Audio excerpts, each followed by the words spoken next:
Olá! Hoje a gente vai mergulhar na história de Daniel, uma figura fascinante, conhecida por uma integridade que simplesmente não se quebrava, mesmo vivendo como um estrangeiro em terra inimiga.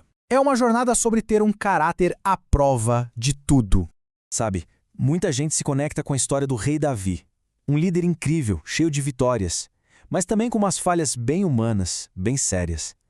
A beleza da história dele é essa ideia de redenção, de que mesmo errando, é possível se reerguer. Essa pergunta que nos leva direto para Daniel. A história dele não é sobre se levantar depois de grandes quedas, é sobre a força de um caráter que se recusa a cair em primeiro lugar. Então, vamos entender isso melhor. Para organizar o nosso papo, vamos passar por 5 pontos.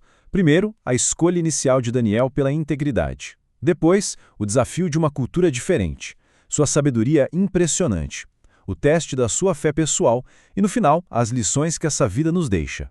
Tudo começa num cenário bem complicado: o cativeiro babilônico. Jerusalém tinha sido destruída e os jovens mais promissores foram levados como prisioneiros para servir a um novo império.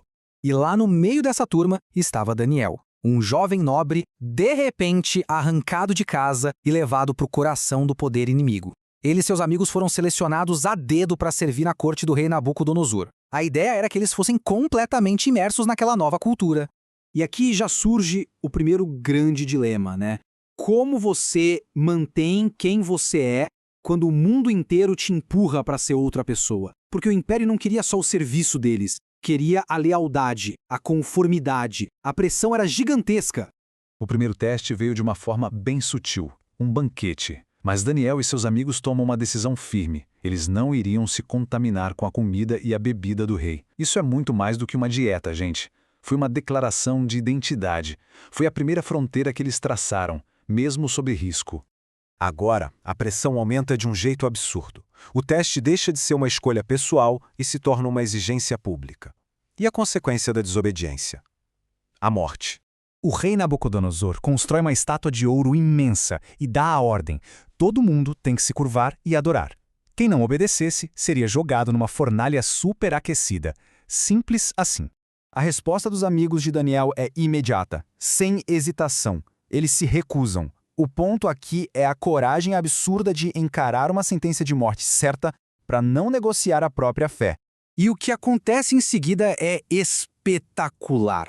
Eles são jogados na fornalha, mas o fogo não tem poder sobre eles. Saem de lá ilesos, na frente de todo mundo. Isso não só salva a vida deles, mas vira um testemunho poderoso para todo o império. A influência de Daniel não vinha só da sua integridade. Ele tinha uma sabedoria que ia muito além da capacidade humana. Ele se tornou um intérprete divino para os homens mais poderosos da sua época. A gente vê isso em momentos cruciais. Primeiro, interpretando o sonho profético de Nabucodonosor sobre os reinos do futuro. E depois, de forma ainda mais dramática, decifrando a mensagem misteriosa para o rei Belsazar, que selou o destino da Babilônia. Essa cena é o clímax. Belsazar está dando uma festa, desrespeitando os objetos sagrados do Templo de Jerusalém. No meio do caos, uma mão aparece do nada e começa a escrever na parede. Pânico geral. Só Daniel consegue ler. E a mensagem é clara: seu reino acabou. Naquela mesma noite, a profecia se cumpriu. A jornada continua, a Babilônia cai, um novo império surge, mas Daniel segue firme. E agora, o ataque é direto a ele, mirando no seu hábito espiritual mais particular. Outros oficiais do governo, morrendo de inveja da posição de Daniel, armam um plano. Eles convencem o novo rei a criar uma lei proibindo qualquer pessoa de orar a qualquer deus ou homem, exceto ao rei, por 30 dias. A armadilha era perfeita porque eles sabiam que a consistência de Daniel seria sua queda. Daniel não muda 1 centímetro da sua rotina. Continua orando como sempre fez. O resultado foi jogado na cova dos leões. Mas, de novo, a intervenção divina acontece. Um anjo fecha a boca dos leões e Daniel sobrevive. Mais uma demonstração de que sua fidelidade estava protegida por um poder muito maior. Certo, depois de acompanhar essa vida extraordinária, o que a gente pode aprender com ela? Para fechar, vamos focar em algumas lições bem práticas, contrastando as atitudes de Daniel com as falhas de quem estava ao seu redor. Primeiro, o contraste claro entre humildade e orgulho. Daniel sempre fez questão de dizer que sua sabedoria vinha de Deus. Já Nabucodonosor se achava o máximo por causa do seu poder, e isso levou à berra da loucura até que ele finalmente reconheceu uma autoridade maior. Depois, a diferença entre fidelidade e desrespeito. A fé constante de Daniel é o oposto do deboche de Belsázar, que usou objetos sagrados numa festa. Essa atitude de desrespeito custou a ele o império em uma única noite.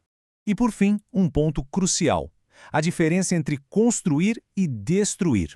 Daniel subiu na vida por ser excelente e íntegro no que fazia. Já os oficiais, consumidos pela inveja, tentaram crescer derrubando os outros, um caminho que sempre acaba em corrupção e ruína. Então, resumindo, a vida de Daniel nos ensina sobre 5 atitudes fundamentais: uma fidelidade que não se negocia, uma vida de oração constante, a total dependência da sabedoria que vem de Deus, uma disciplina espiritual que serve de base para tudo e, claro, uma busca incansável por excelência no trabalho. Isso tudo nos deixa com uma pergunta para pensar. A história de Daniel é antiga, mas soa muito atual, não é?